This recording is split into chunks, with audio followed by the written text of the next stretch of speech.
তাদেরকে জোরপূর্বক তালাক দেওয়াইয়া এরপরে ওকে বিবাহ করে। বিবাহ করার পর ঘটনার দিন পূর্ব থেকেই ওর নিকট যৌতুক দাবি করে আসছিল 2 লক্ষ টাকা। এই টাকা দিতে না পারার কারণে, টাকা না দেওয়ার কারণে তার উপরে বিভিন্ন রকমের অত্যাচার নির্যাতন শুরু করে। এক পর্যায়ে ঘটনার দিন তার বাবা অসুস্থ ছিলেন, একটা ছোট ভাই ছিল পাশের রুমে পড়তেছিল। ওই সময় তাকে ওই যৌতুকের দাবিতে মারধর করে এক পর্যায়ে শ্বাসরোধ করে তাকে হত্যা করে। যখন ধস্তাধস্তির শব্দে তার ছোট ভাইটি এসে যখন দেখে যে সে অচেতন অবস্থায় পড়ে আছে, এরপরে ওকে ডাক্তার দেখাবার কথা বলে বাসা থেকে এই সোহরাব হোসেন আকন যে ওর হাজব্যান্ড তাকে নিয়ে যায়।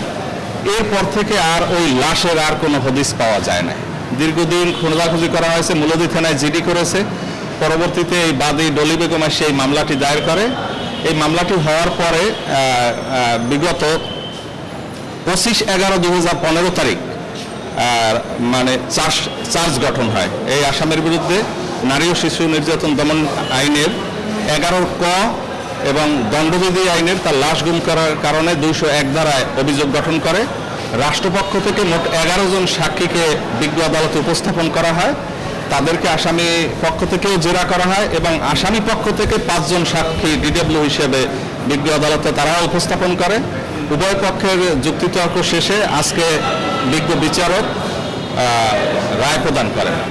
রায়ে নারী ও শিশু নির্যাতন দমন আইন 2000 সংশোধনী 2003-এর 11 ক ধারায় আসামি সোহরাব হোসেনকে ফাঁসিতে ঝুলিয়ে মৃত্যুদণ্ড কার্যকর করার আদেশ দেন এবং দণ্ডবিধির 211 ধারায় লাশ গুম করার কারণে তাকে আরও 7 বছরের সশ্রম কারাদণ্ড প্রদান করা হয়।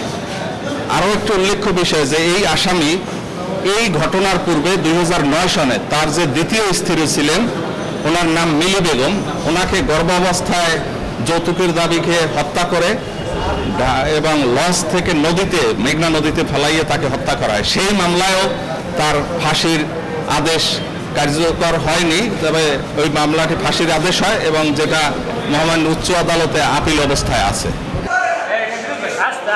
সামনে যাও, ওখানেই দাঁড়ান ভাই,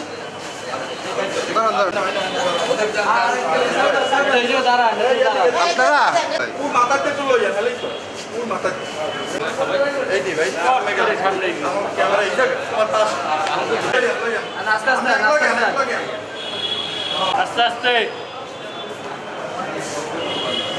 আসেন জামাই। হ্যাঁ আন